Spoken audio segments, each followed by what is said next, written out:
Hello, my name is Eric, and I'm not famous on YouTube or Twitch. You read that thumbnail correctly.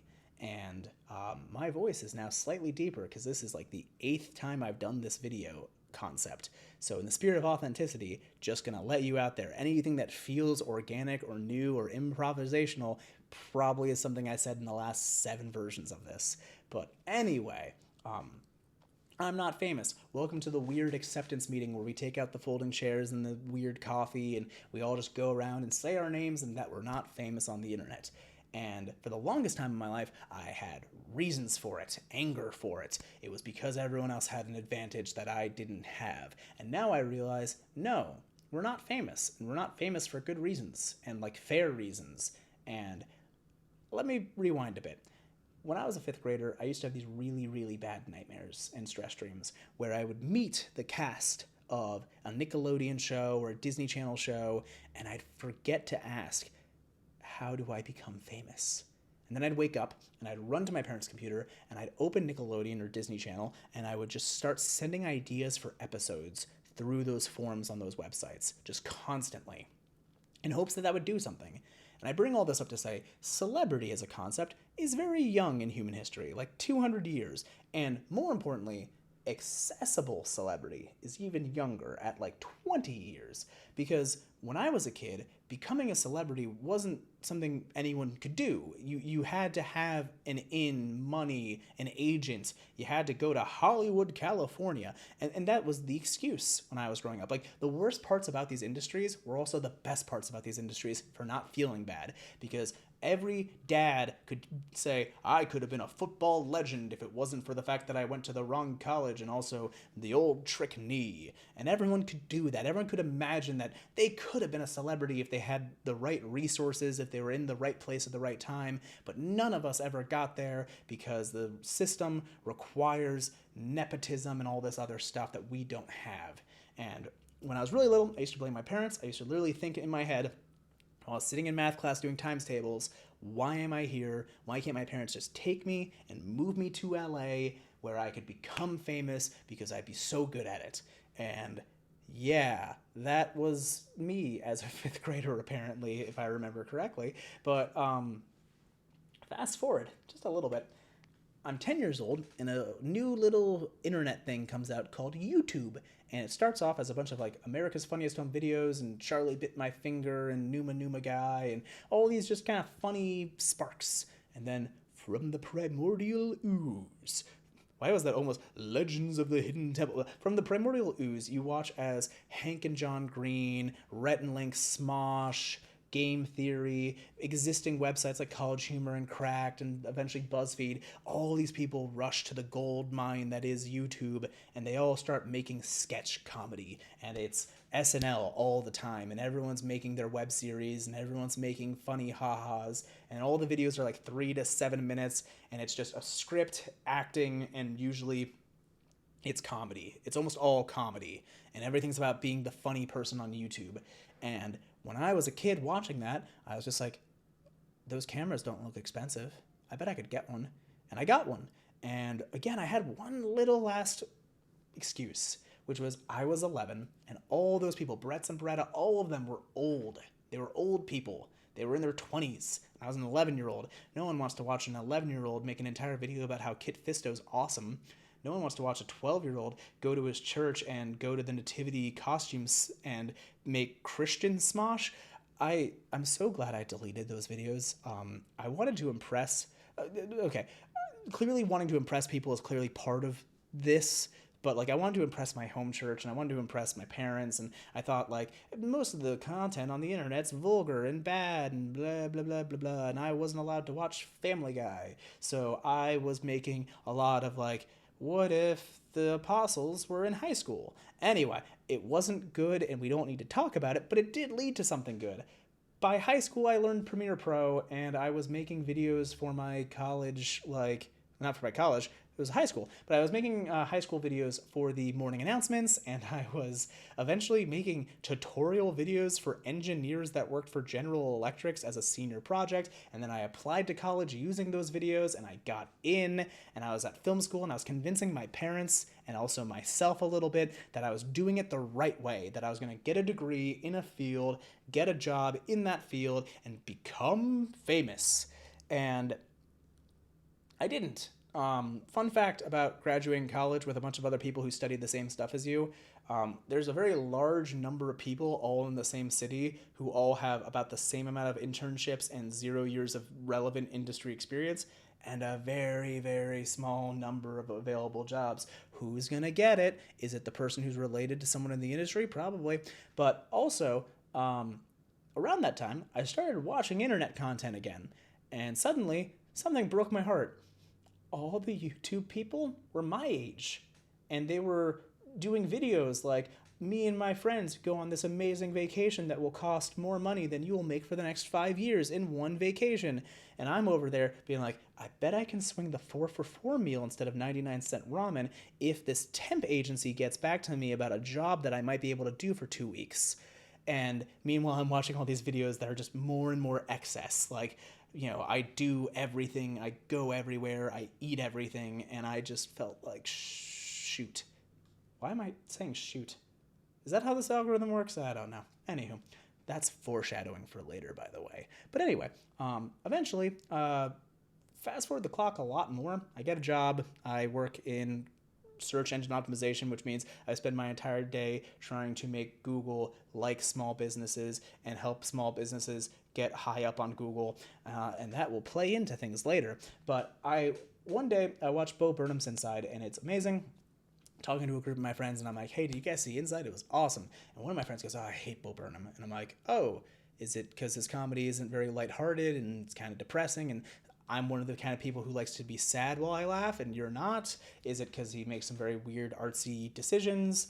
Is it the nudity? And they were like, no, none of that. It's just anyone could do it. Anyone could do it. Anyone could do it. Anyone could do it. Anyone could do it. That has been living rent-free in the apartment of my head while I live in an apartment with rent that I can barely afford. Anyway, that just forever. Because first off, no. I don't think I could make Bo Burnham's Inside. I don't think I could make his first special. I don't think I could make his videos of him playing a keyboard in his attic. I probably, like, the thing I will feel like is, like, some stand-up specials that I see other comedians do. I'm like, I could be funny for 5 minutes, 30 minutes, maybe 20. But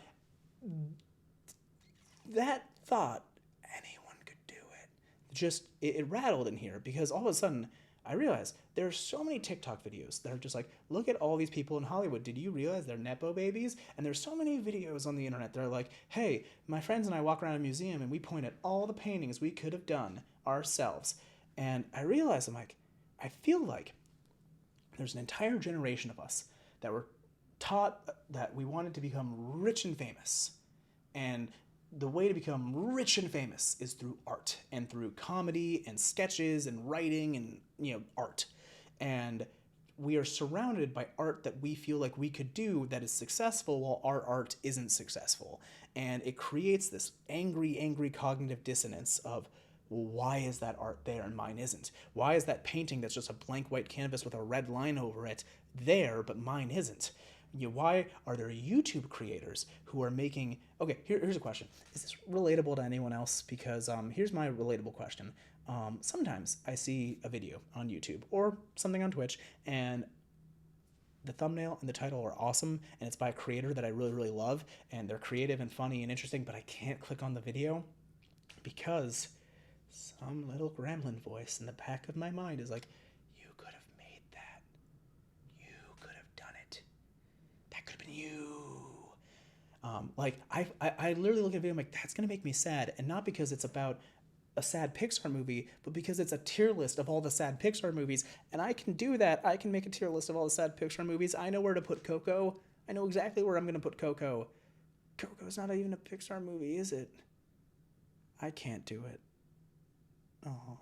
But anyway, I used to see those things on YouTube and on Twitch, and I'm like, I love that creator, but I can't click on the video because, like, why can't I make weird videos about PS2 games and Wii games or about my favorite amusement park rides. Why can't I make these videos? And the other issue is, as the internet became more about being authentic and also about long form content for a while, most of the YouTubers and people that I was interested in started just doing podcasts and doing like we play tabletop games or we play video games. And because the goal is authenticity, it's just a group of friends hanging out. And it just feels like the same kind of humor and jokes that you have when you play Mario Party with your friends, which I understand is the intention, but then again, that little, you could have done that. Look at it. Look at it. The gremlin, just right in the back of the head, right there, right here. There's the little gremlin, and he's just yelling at me that I could have done all that. You play video games with your friends and you make those kinds of jokes and you're funny. Why don't you start a D&D podcast? You could do it. You play D&D. It'd be great. Anyone can start a D&D podcast. And it just gets deeper and deeper ingrained into my brain.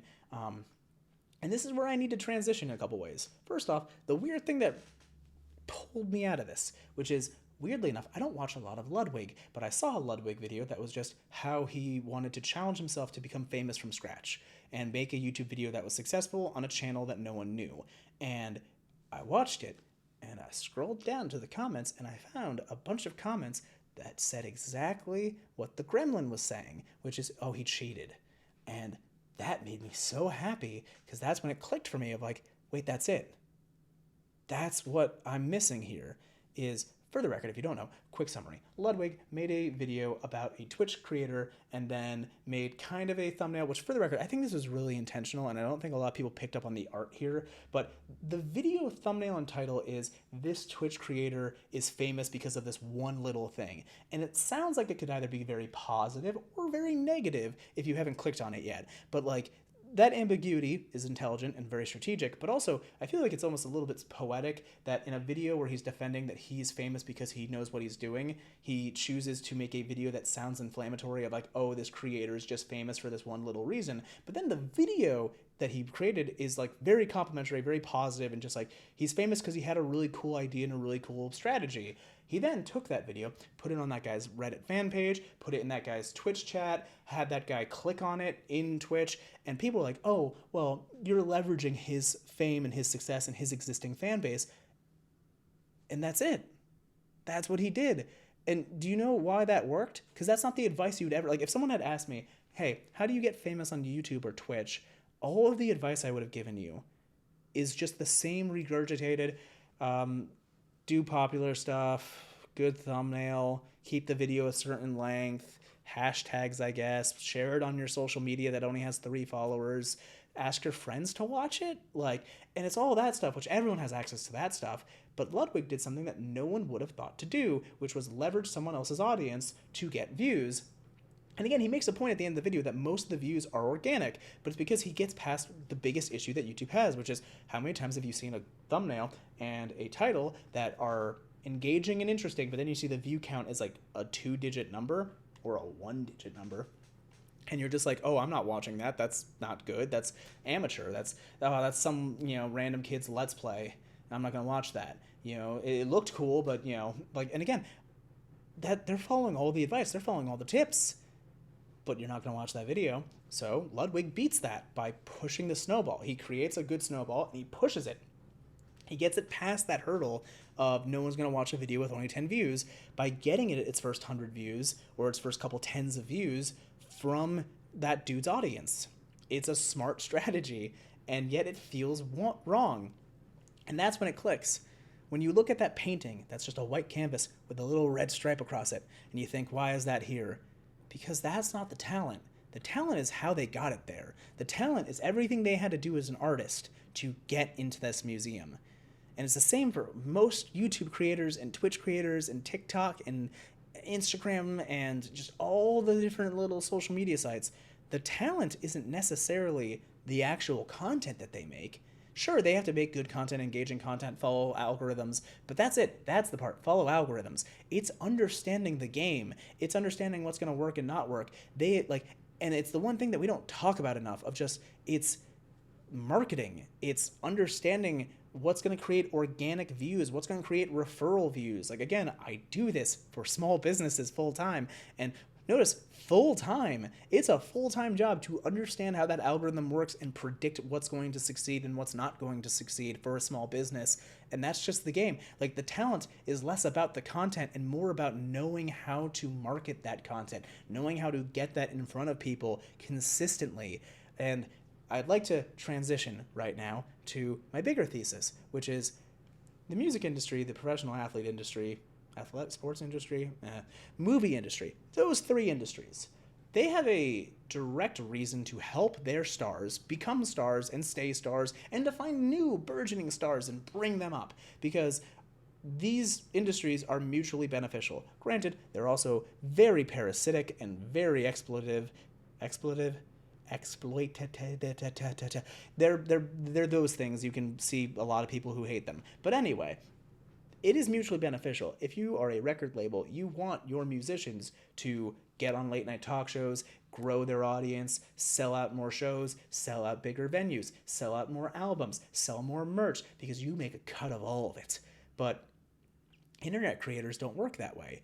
For the tech companies, if we all just stared stupidly at a bunch of hydraulic press videos or a bunch of clips from Friends with like Subway Surfers in the bottom all day, every day for 24/7, if we just did that, that's just as beneficial to them as us watching specific creators. It doesn't matter. The reason there's so much content on YouTube Shorts and TikTok that is just recycled tweets and recycled clips from sitcoms and just people nodding and pointing up at something. The reason that's so successful is because they don't care about celebrity. They don't care about making sure their current people stay popular or that new people. There's no agent looking for like the next like Let's Play channel. No one's trying to find those people. No one's recruiting anyone because there's no benefit for them. The benefit is just eyes on screens, which gets to the more sinister point. That's why all of their advice is about keeping the burgeoning YouTube channels and Twitch channels where they are. Because the burgeoning group, the hopeful group, the would-be, the wannabe, the I'm going to be famous one day, that group of people are better than viewers and also better than actual successful people. Because you know what that group of people do? They spend all day on these apps. They spend all day watching YouTube tutorials on how to become famous, finding other small creators and trying to collab with them. Like all that advice of like play popular video games, find other people to collab with, join Discords and things, like all of that advice, it just makes you spend more time on these apps. It makes you see more ads. That's what it does. It doesn't actually, like, there's no part of their advice that's how are you going to beat the algorithm? How are you going to beat the fact that you need to get more than 50 views in a very short period of time in order for you to be organically shown to people? None of that is there. And yet the lie is there. The lie has always been there of anyone with a crappy camera and some passion and some pizzazz can just make videos about the stuff they care about, be authentic, be original,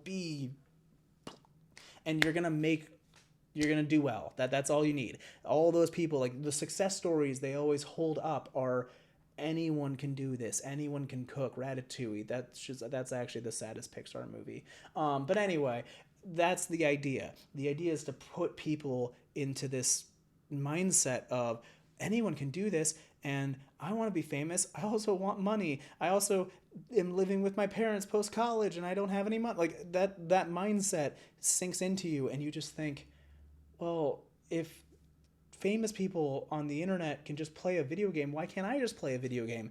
And they keep you there because I'm starting to sound like a conspiracy theorist. I don't mean to sound like a conspiracy theorist. I'm just trying to say their advice is based more on what's beneficial to them as a company, which is just you spend more time on these platforms than their own viewers do. And you are a viewer. Like everyone I'm subscribed to on Twitch are also Twitch streamers. And everyone I follow too. And when I first started trying to do Twitch, I spent more hours on that platform than when I was a viewer. When I was a viewer, I had like 2 or 3 channels that like, if it's at the right time, I'll watch, Julian Salamita play some Mario Party. That'd be fun. My wife loves Julian. It's great.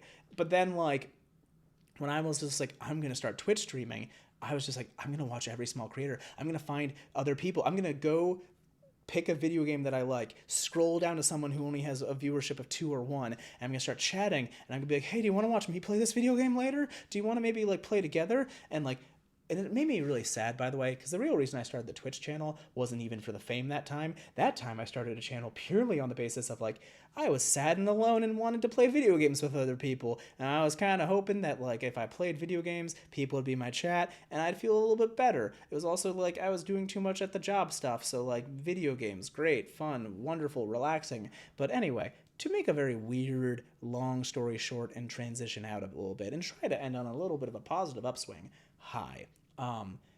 In the very rare chance that I actually publish this video on YouTube, and the rare chance that it actually gets any views, and the even rarer chance that someone who's successful on this platform sees it, I would like to do something that 5th grade me will hate.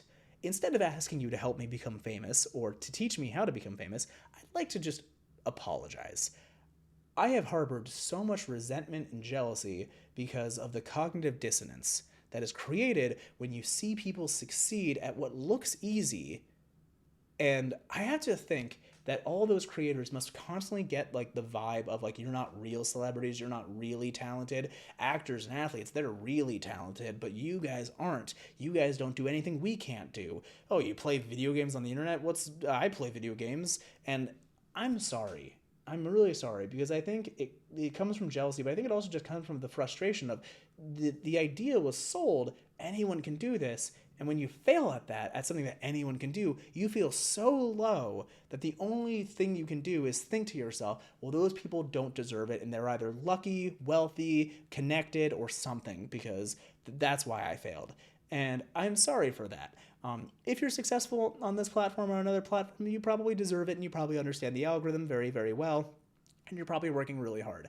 And if you're not successful and you try to be successful, 2 things. One, if you still want to try to be successful, my recommendation and advice to you as someone who never became successful and never will become successful on this platform is think more about the algorithm and less about your content.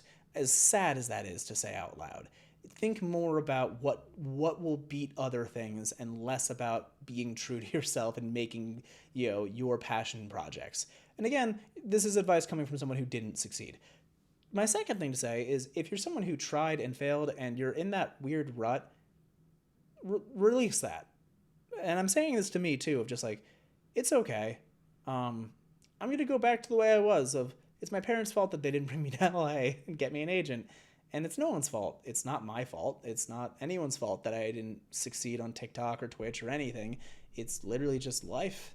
Mathematically speaking, not everyone can succeed. And to get into a weird commerce side of things, it's sad that I think some of us want to succeed because we want to have like, we see the success and we see the vacations and the houses and like, again, I feel like older generations, you'd look at celebrities and you watch those shows about people who had mansions. And now the dream is like, you see a YouTuber who has a house.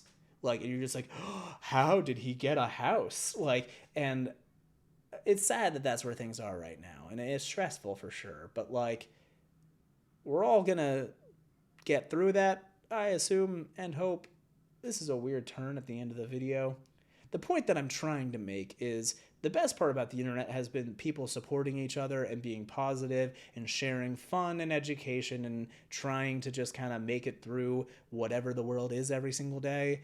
And it's sad that the internet also has the secret underside of compare yourself to other. I know I'm not saying anything new, but like compare yourself to other people, but also like have this weird parasocial relationship in your head of like anger and jealousy of like they don't deserve their popularity. Like that should be gone. And if that's how you're feeling, if you're a 16-year-old version of me or even 5th grade version of me and you've been trying to do it on the internet and it hasn't been working and somehow you got to this video, it's okay if it's not working.